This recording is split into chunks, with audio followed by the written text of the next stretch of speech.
Hola chicos, mi nombre es Sara y soy profesora en la Escuela de Español Costa de Valencia. Seguro que habéis escuchado muchas veces frases como ¿ya has llamado a tu madre?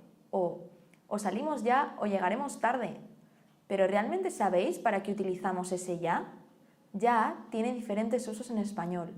Por ejemplo, en una entrevista de trabajo, al finalizar, el entrevistador nos dice «ya te llamaremos». ¿Qué quiere decir con eso? Que se deja algo para más tarde.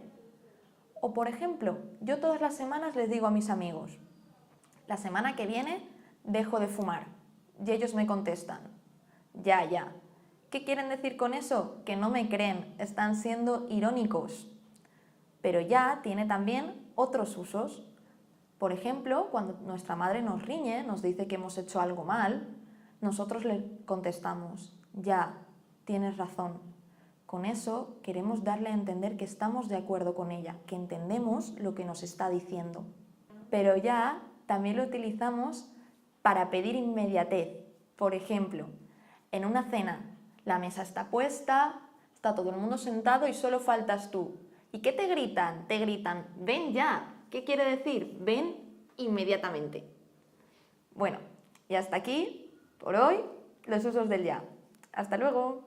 Tienes que estudiar español ya.